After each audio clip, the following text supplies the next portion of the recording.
Dinda Irwani. Nah, kali ini saya akan mendatangkan narasumber kita, seorang mahasiswa yang menjadi motivator nih bagi kita untuk membahas terkait dengan persiapan atau mempersiapkan generasi mendatang dalam pendidikan matematika. Nah, langsung saja saya panggilkan bintang tamunya.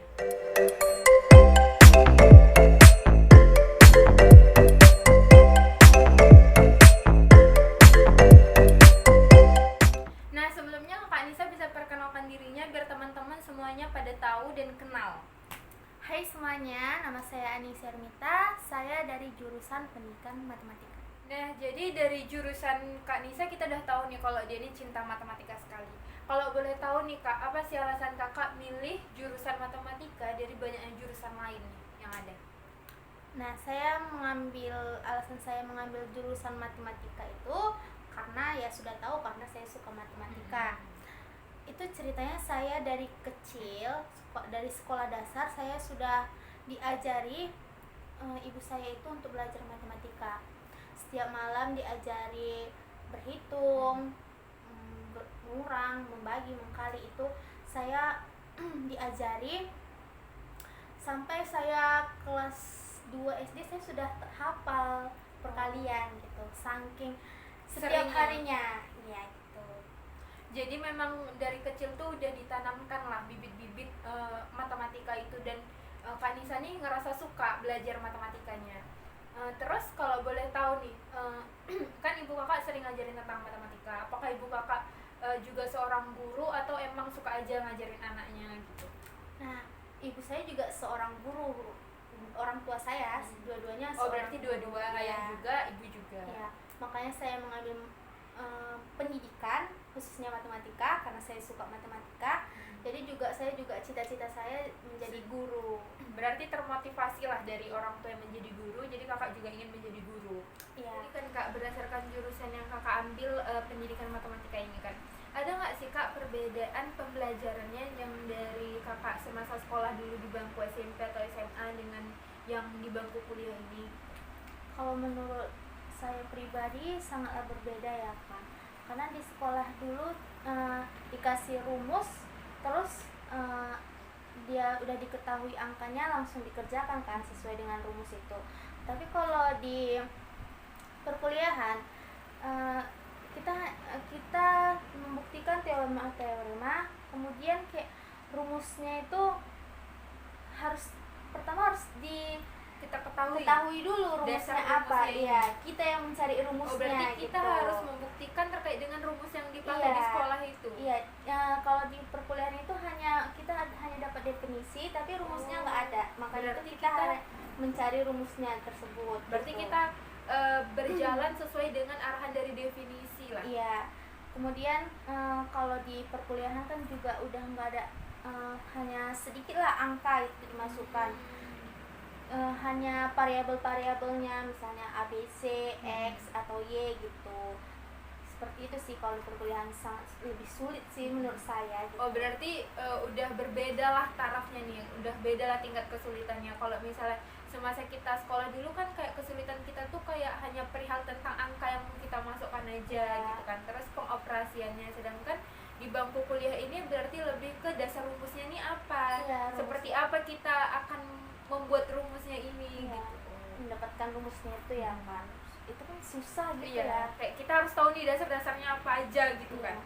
Dari kuliah yang udah kakak jalan ini, ada nggak sih Kak hal-hal yang memang perlu untuk dikuasai dan harus dimiliki oleh tiap tenaga pendidik gitu?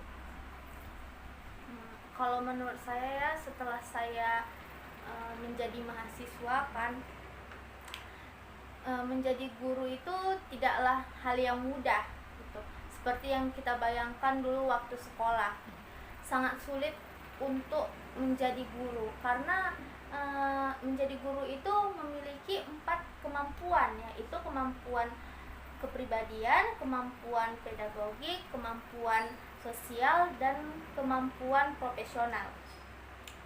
Yang paling utama itu kita harus menjadi guru itu harus memiliki kemampuan kepribadian.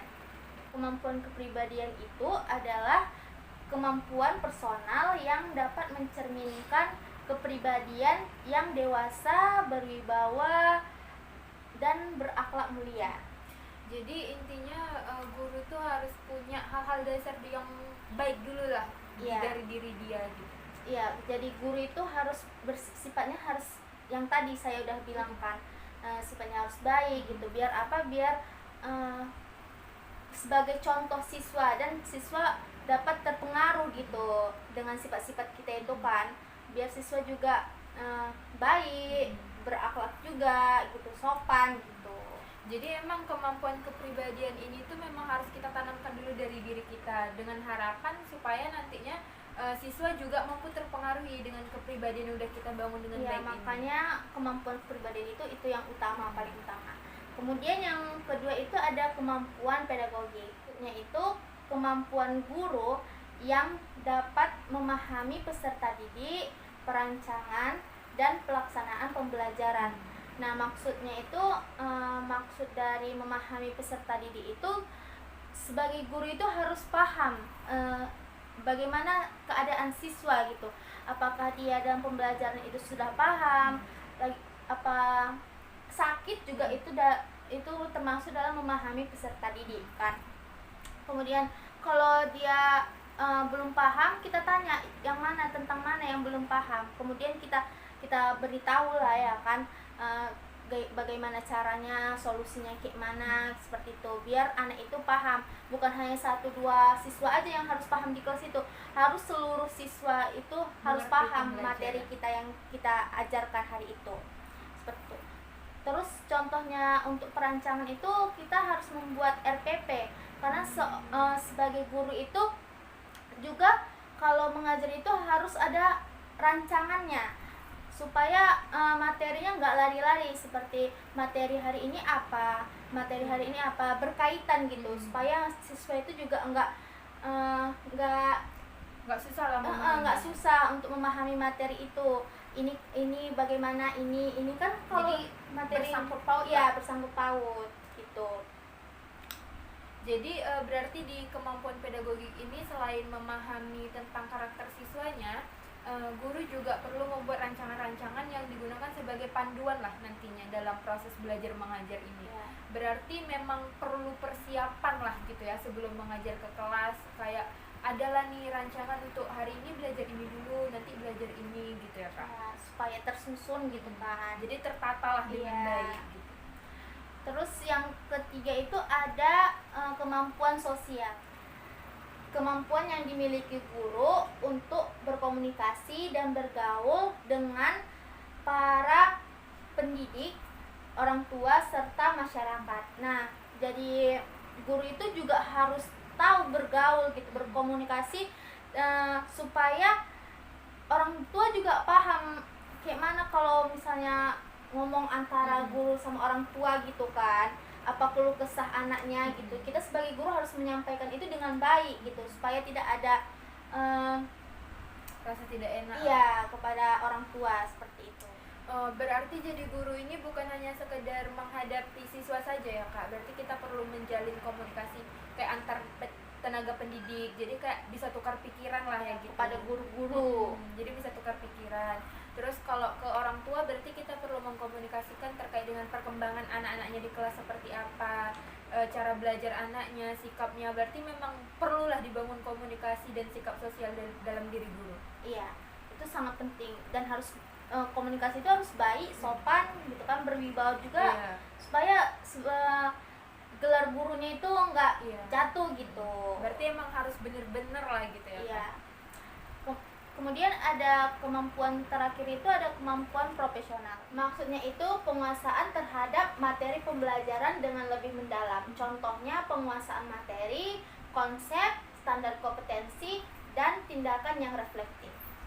Ya, maksudnya itu sebagai guru itu harus lebih dalam materi yang dikuasai. Kita itu sebagai guru harus menguasai materi gitu, supaya yang kita ucapkan itu lebih paham gitu, lebih mudah gitu kan. Juga kita harus gaya mengajar itu kan harus yang lebih yang enggak formal gitu kan, supaya membawa suasana menarik.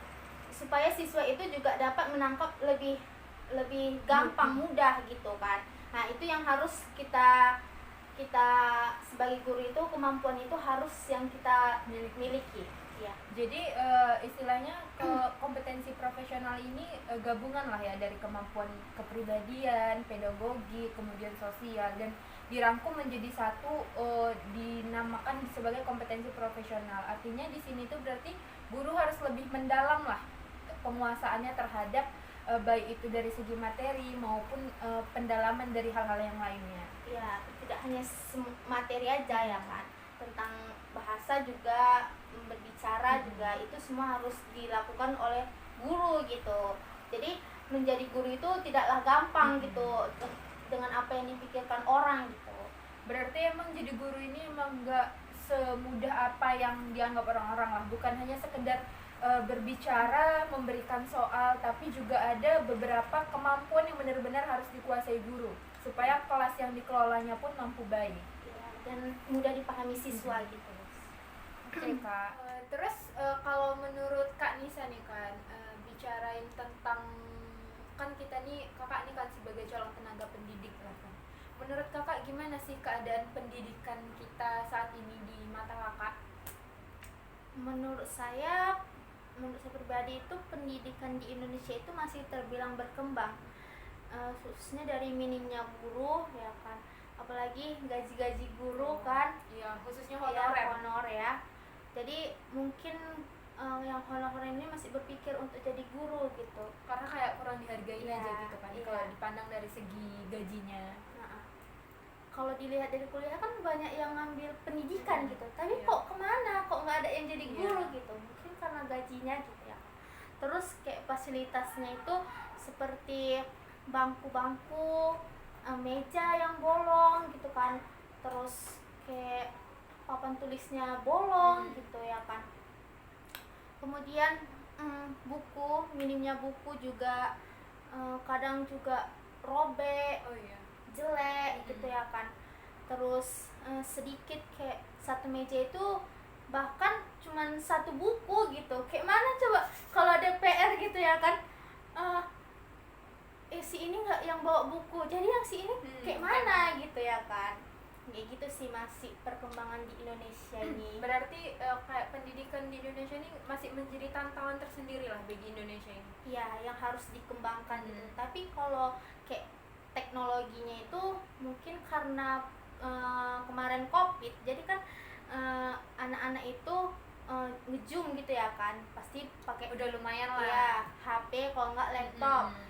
Kan nge-zoom ini juga bukan kemarin itu bukan hanya mahasiswa doang, bahkan anak sekolah dasar juga udah nge-zoom gitu ya kan. Jadi kalau masalah teknologi ini mungkin sudah lebih baik daripada yang lainnya gitu. Berarti kalau dari segi pendidikannya ini masih menjadi tantangan lah bagi negara kita ini Iya. kan. Kayak kurangnya pemerataan antara pendidikan di desa dengan di kota. Kayak kakak ini sebenarnya berasal dari kota atau dari desa gitu? Kalau saya sendiri dari desa sih Kak. Jadi udah ngerasain Iya. lah perbedaan pendidikan antara kota dan desa itu seperti apa lah kan. Khususnya terkait dengan sarana prasarana sekolahnya, kayak dari segi buku, fasilitas lainnya. Terus setuju juga dari segi kecanggihan teknologi sebenarnya udah mulai membuka mata lah kan, udah mulai melek terhadap pentingnya teknologi ini. Nah, berbicara tentang itu saya juga punya pertanyaan nih untuk itu. Nah, berbicara tentang teknologi tadi kan, saya juga punya pertanyaan untuk Kak Nisa. Menurut Kak Nisa di era gempuran digital ini dan teknologi yang semakin canggih, menurut Kakak apa nih yang perlu kita persiapkan sebagai calon tenaga pendidik untuk generasi muda? Nah, kalau besok saya sebagai guru, saya pertama-tama harus belajar dulu ya kan kecanggihan teknologi yang akan mendatang besok bagaimana, terus kayak mana harus pakai apa, harus media pembelajaran yang bagaimana. Berarti kita lagi juga gitu. harus meninjau lah ke depannya Iya. itu akan seperti apa, sehingga kita juga udah punya persiapan nih. Ya, kita juga harus belajar juga ya kan makin masa depan makin lama kan makin canggih gitu ya kan. Masa kita nanti jadi guru kita Ya masih gaptek. iya gitu. Tapi kakak ngerasa nggak sih kalau sekarang tuh anak-anak sekolah dasar, kemudian sekolah menengah tuh memang udah mulai dibuka. Kalau dulu kan belum ada nih zamannya anak sekolah melakukan presentasi gitu kan, belum ada nih yang tahu cara buat PPT seperti apa. Berarti memang sekarang tuh memang udah mulai diperkenalkan teknologi-teknologi ini kepada mereka. Dan kita juga ketika menjadi mahasiswa tuh, kakak ngerasa nggak sih ada eh, teknik sendiri yang diajarkan untuk membuat atau mengajak siswa tuh biar bisa memahami pelajaran melalui teknologi-teknologi yang ada? Ya, yang pertama itu harus, kalau kita harus membuat media pembelajaran itu harus yang menarik gitu ya kan, biar siswa itu juga enggak bosen, terus bisa nangkep gitu ya kan, Tertarik lah. iya, tertarik untuk belajar, khususnya matematika. Yang kita tahu matematika itu kayak rasa sebagian siswa itu rumit, Sulit. iya, susah untuk Pokoknya dipahami pelajaran gitu. yang paling nggak mereka sukai lah kalau berdasarkan hasil surveinya lah gitu kan. Iya. Jadi kakak kira-kira nih kan kak, kalau menghadapinya itu media-media pembelajarannya itu apa sih hal-hal yang perlu kita tinjau dalam membuat media pembelajaran Menurut ini? saya ya, yang paling penting itu tentang metode pembelajarannya itu kita harus ubah-ubah gitu kan, metodenya itu banyak ya kan. Jadi biar siswanya juga nggak bosen gitu ya kan, biar juga mungkin biar berkembang gitu, Nggak monoton. iya, siswanya itu supaya tahu matematika itu nggak serumit itu gitu ya Berarti kan. kita coba lah model-model pembelajaran yang berbeda-beda supaya kelas itu menarik. Iya. Kemudian kalau misalnya menurut kakak nih kan siswa ini udah menganggap matematika ini sulit, terus di rumah tuh kan kadang ada beberapa siswa tuh yang kayak udah males gitu kan. Kakak ngerasa nggak orang tua itu memiliki peranan yang penting dalam pembelajaran anak, terutama matematika ini? Menurut saya sangat penting ya kan, karena kan di rumah itu, di sekolah itu cuma beberapa jam gitu kan, selebihnya itu di rumah. Jadi orang tua itu juga harus mengajari anak, juga membimbing anak belajar supaya dia bukan hanya di sekolah aja belajar gitu kan, bisa memahaminya. Kadang kan juga siswa itu kan kalau udah di rumah lupa gitu ya kan, jadi sebagai orang tua itu harus mengingatkan untuk pelajaran tadi yang mana gitu, terus ngajari ini gitu, Diulang lah, iya, diajak untuk terus berlatih biar iya. terus kan. Kira-kiranya kak, apa sih usaha yang sekiranya tuh perlu kita bangun, karena kan kayak minat dan motivasi belajar anak nih apalagi sekarang kakak ngerasain kan kayak kurangnya minat belajar mereka, apalagi akibat kecanggihan teknologi ini juga kan, terus kurangnya pengawasan gitu kan kak. Jadi minat belajar tuh mulai turun, mereka tuh lebih suka kayak bermain lah, istilahnya kebebasan untuk mereka bermain kan. Kira-kira menurut kakak apa sih sebagai calon tenaga pendidik nih yang bisa kita lakuin untuk menumbuhkan minat dan motivasi belajar siswa? Nah, dari pertanyaan tadi juga udah saya jawab tentang media pembelajaran, biar anak-anak itu kan nggak bosen gitu kan. Terus kita juga harus tahu cara menjelaskannya itu Semenarik mungkin. iya, menarik, terus kayak bisa paham gitu kan. Kadang juga ada guru yang dia memang bisa tapi nggak nyampe ke otak anak gitu, kayak kemampuan pedagogiknya itu cuma untuk diri dia, iya, nggak bisa tersalurkan. iya, saya juga pernah merasakan itu. Dia, kalau saya akui, dia memang bisa ya kan, cuman kalau muridnya itu belum paham apa yang Tidak dibicarakan, tersalurkan. iya, yang dijelaskannya itu belum tentu anak itu mengerti gitu. Nah, dari situ, jadi saya sebagai guru di masa depan, mungkin saya akan menerapkan biar anak murid-murid itu yang saya bilang itu bisa mampu paham. Iya, paham dengan baik gitu. Pun kita juga perlu mengingatkan kan ke anak-anak ini betapa pentingnya matematika ini di dalam kehidupan kita, kayak dari hal sehari-hari, gak usah di sekolah lah, kayak matematika di kehidupan sehari-hari tuh kayak erat sekali kan kaitannya gitu kan. Kayak dari segi apapun tuh pasti bukan cuma perihal tentang angka aja gitu kan kak. Kayak misalnya kan matematika ini kaitannya tuh kayak pemecahan masalah gitu kan. Jadi menurut kakak kan ada nggak sih kaitan antara pemecahan masalah yang diterapkan matematika dalam kehidupan sehari-hari untuk kemampuan anak?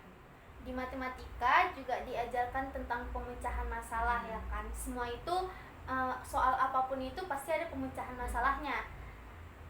Dan kita terapkan di kehidupan sehari-hari itu biar supaya anak itu kalau ada masalah apapun itu dia mampu untuk menyelesaikan masalahnya itu sendiri. Jadi gitu. udah terbiasa lah dengan pantangan-pantangan itu. Ya dari karena belajar matematika itu ya kan, jadi dia bisa memecahkan masalahnya itu tanpa mengeluh, tanpa bilang sama orang tua gitu. Ya, karena udah terbiasa lah kan. Jadi matematika ini sebenarnya nggak cuma perihal angka saja. Ya. Menurut kakak nih, seberapa penting sih matematika ini di dalam kehidupan sehari-hari? Sangat penting ya di dunia ini, di Indonesia ini ya kan. Bukan cuma di Indonesia nih. Iya. Karena bukan hanya pelajaran matematika aja yang harus berhitung gitu ya kan. Pelajaran lain seperti fisika juga harus ada hitungannya, terus kimia juga ada hitungannya. Semua itu ada hitungannya. Penjas pun 2 kali. Berarti kita basicnya tuh memang dari matematika. Iya. Kalau nggak tahu matematika mungkin kayak mana iya. gitu kan untuk mempelajari yang lain. Iya. Berarti matematika ini sendiri induknya lah dari pelajaran-pelajaran yang lain. Iya, minimal tahu berhitung lah, berhitung, Tambah kurang iya, kali kan. bagi. Uang juga harus dihitung ya kan. Kalau nggak tahu matematika ya dibodohin gitu. Berarti penting sekali lah matematika ini ya di dalam kehidupan kita. Masa sekolah dulu juga saya dari SD, SMP, SMA juga alhamdulillah saya juara kelas ya kan. Terus kayak kenapa juara kelas? Karena saya sering kalau pelajaran matematika itu sering maju ke depan gitu, tanpa disuruh sama guru. Iya, tanpa disuruh sama guru gitu kan, ditunjuk. Itu saya belum pernah gitu. Saya tanpa disuruh saya maju ke depan. Pokoknya saya kalau saya tahu pasti saya maju gitu ya kan. Nah, tidak tahu tidak penting mau benar atau salahnya gitu. Kemudian saya juga juara 1 gitu, ikut lomba-lomba tentang cerdas cermat matematika gitu ya kan. Berarti emang murid pinter lah nih ya di sekolah. Alhamdulillah saya basicnya memang di matematika gitu kan. Karena sejak kecil dulu udah saya bilang tadi, sejak kecil sudah diajarkan tentang matematika gitu. Jadi kayak ada apapun yang tentang matematika itu pasti saya ikuti gitu, lomba-lomba apapun. Iya, jadi dari kecil tuh emang udah ditanamkan, terus diasah sampai jadinya tuh sampai ke jenjang kuliah pun maunya jadi guru matematika. Iya. Nah, kalau misalnya tadi nih kan kita ngomongnya tentang pendidikannya nih. Kalau tentang matematikanya nih, gimana sih pandangan kakak tentang matematika di Indonesia ini, khususnya pandangan siswanya lah terhadap matematikanya ini? Nah, kalau pandangan saya tentang matematika di Indonesia ini, yang orang lain pun sudah tahu ya kan, pasti kebanyakan orang tidak suka sama matematika. Kayak, kenapa sih pelajarannya matematika di hari itu ya kan? Kenapa sih pelajarannya matematika gitu? Karena seenggak minat gitu kan.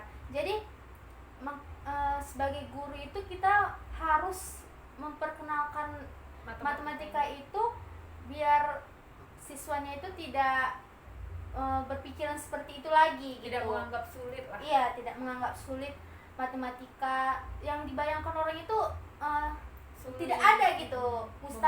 Iya. Itu hanya ketakutan orang itu saja. Kemudian kita juga harus jadi guru yang humble gitu kan. Supaya selama ini kan guru matematika di Indonesia ini kan dianggap siswa itu menakutkan gitu ya kan. Ibu ini killer lah. Iya, suka marah-marah gitu ya kan. Jadi di masa mendatang ini kita harus menanamkan guru matematika itu nggak semenakutkan itu. Matematika ini nggak seburuk apa yang mereka pikirkan. Iya, kita harus merubah itu nanti di masa depan. Guru-guru lain itu harus mengembangkan itu gitu. Jadi pola pikir siswa yang menganggap matematika ini ilmu yang sulit, membosankan, tidak menyenangkan dengan guru-guru yang dianggap killer. Jadi akan kita ubah lah pola ini menjadi kayak matematika itu nggak sesulit itu loh, nggak sesusah itu. Dan kita jadi Kak Nisa nih mau membawa matematika itu menjadi sesuatu yang menyenangkan lah untuk Iya. siswa. Supaya matematika di Indonesia ini banyak siswa yang minat gitu ya kan. Menjadi sesuatu yang Iya. diminati lah. Berarti sangat penting lah ya Kak peran orang tua ini dalam pembelajaran anaknya. Iya, peran orang tua juga kalau di rumah itu harus memberikan soal-soal kembali, bukan hanya di sekolah aja diberikan soal. Orang tua juga harus memberikan soal itu kepada anak gitu kan. Kemudian orang tua juga harus melihat gitu apa perkembangan anak, belajar anak di sekolah gitu, melihat buku-bukunya kayak mana, dia nilainya berapa, apakah dia paham atau enggak gitu. Berarti perlulah ditinjau kembali oleh orang tua kayak udah sampai mana pembelajarannya, apa yang dipelajari. Berarti pertanyaan-pertanyaan kayak gitu tuh perlulah dibangun oleh orang tua kepada anaknya supaya sadar juga lah akan pentingnya pendidikan ini ya. Ya kan dengan begitu kan orang tua tahu kan dia paham atau enggak materi hari ini gitu. Jadi tahulah anaknya ini di sekolah belajar atau enggak dan kayak mana minat belajar anaknya gitu. Iya.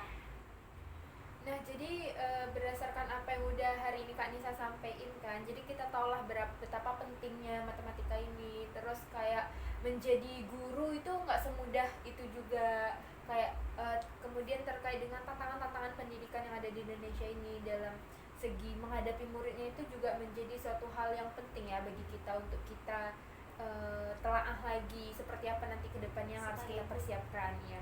Nah jadi inilah hasil bincang-bincang santai kami terkait dengan apa yang perlu dipersiapkan nih sebagai generasi calon pendidik yang akan datang terhadap generasi-generasi siswa yang akan dihadapi nantinya di era kecanggihan teknologi, digital, ada hal-hal yang perlu kita persiapkan nih.